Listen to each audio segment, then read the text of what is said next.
Hello everybody, this is Grizzly Games. This is the first video we're doing. I just wanted to do a deck tech on my favorite deck, which is Ezuri Renegade Leader, EDH. And yeah, just without further ado, let's just get right into her.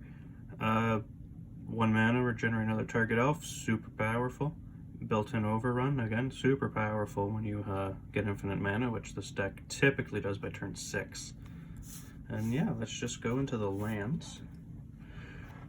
Rogue's Passage, which just makes things unblockable. Wirewood Lodge untaps an elf for 1. Yavimaya Hollow has the regenerate, typically used on Ezuri, but even as a secondary thing, it just taps for a colorless, which isn't horrible, but not great. Reliquary Tower, because there are oftentimes where you'd have like 25-30 cards in hand. Cavern of Souls makes things so they don't get countered. Nykthos and Gaia's, just because mana. Basically, just huge mana swings, really helps the deck. Then we have Prismatic Vista, Fabled Passage, and one of each of the normal green fetches. Just to thin out the deck, it's a very, very fast, very hyper-focused build.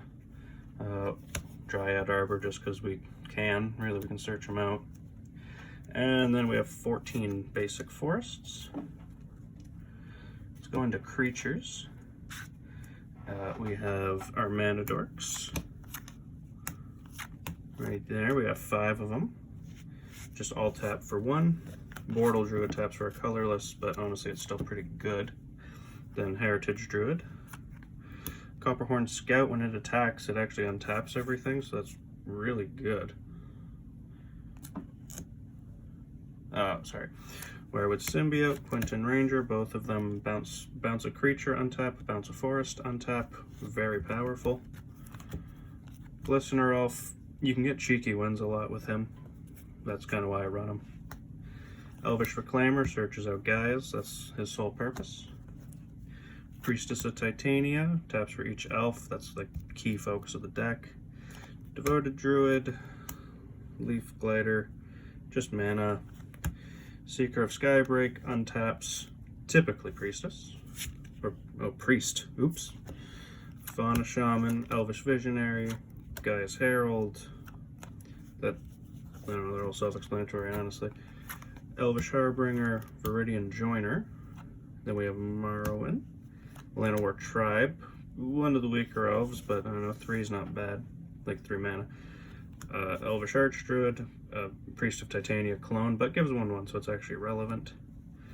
Ewit, because again, things back from the grave is awesome.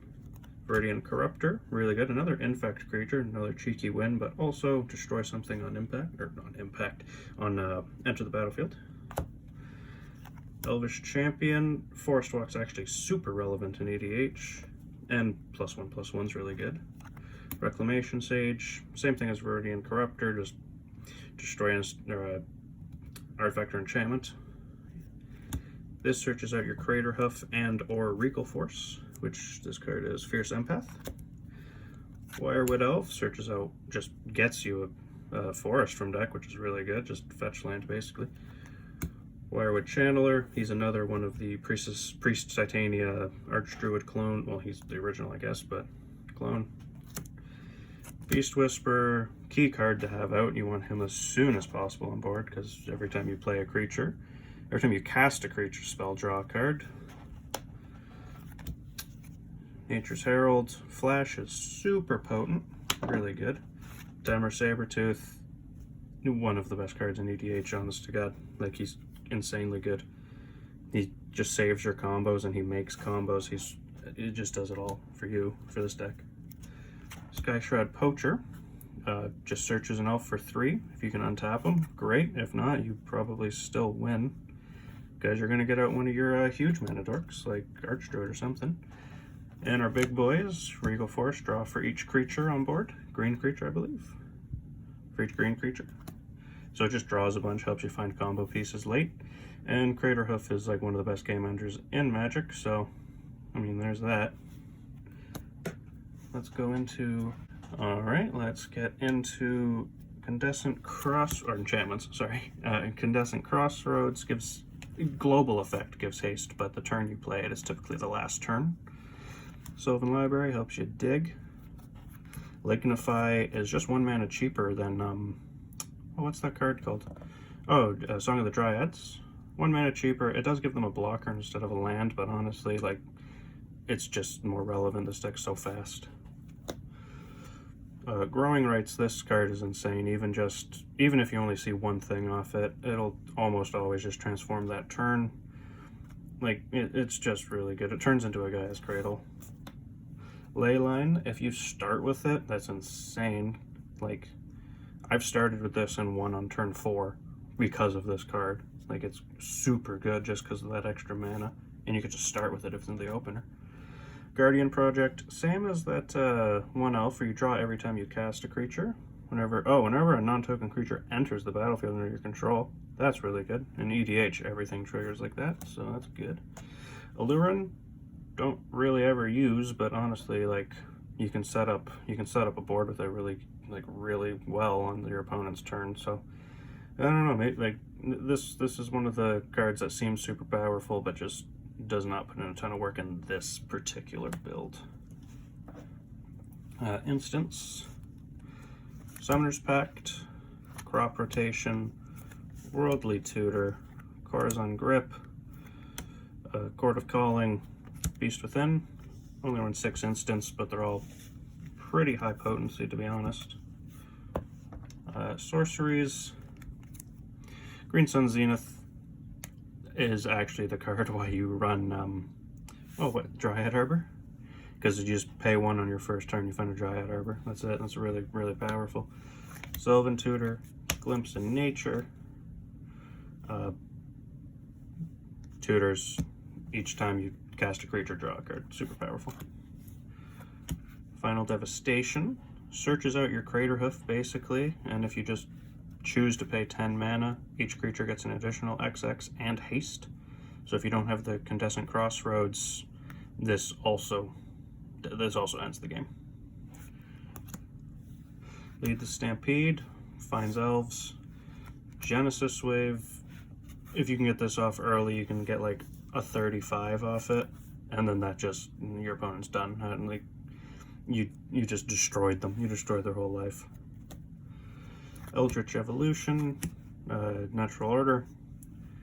Basically just sack a creature, get a creature. Really good. Really good to help funnel things. Harmonize, Shamanic Revelation, both just draw cards. This one is obviously insane, especially later in the game. You can just get a ton of life off it too, which is sometimes really relevant. And finally, we're on to the artifacts. So these are the only mana rocks we run, probably 2 of the best ones to run, but it's because they got 0 and 1. That's why you run them. Soul Ring and Mana Crypt, by the way. Sensei's Divining top. I mean, it's top. Winter Orb, because you can afford to be kind of an asshole in this deck. And you almost never need your lands. Like, you almost never use them after turn 2, so... I mean, Winter Orb's great. Greaves and Boots, you know? Hasting the Priest of Titania, really, really good. Gives all your creatures haste, basically. Effects have haste. And you can untap something so it can produce a ton of mana. This draws, Slave of Ancestry. Discard your hand, draw a card for each creature you control. Typically you're only going to have like 2 or 3 cards in hand when you do this, and so you're going to be drawing like plus 15 off of it. The Great Henge.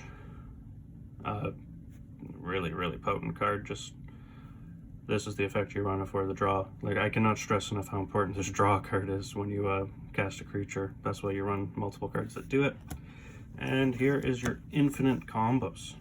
I mean, like, Hammer Sabertooth does it too, but here's your boys.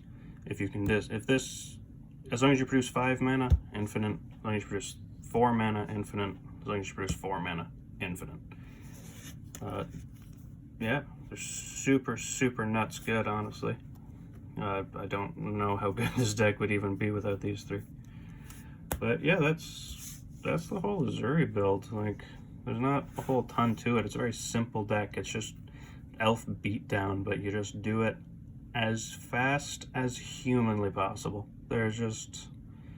I personally haven't seen a faster build than this one online, but I'm not going to say that this is like the best one or anything. but I definitely think this one's pretty good. I think this is a pretty good build, to be honest. So yeah, I mean, hey, if anybody disagrees, just say so in the comments. Just tell me what's up. If you have any suggestions, honestly, I'm open to hear it. I'd love to make this deck as good as I can. So yeah, thank you.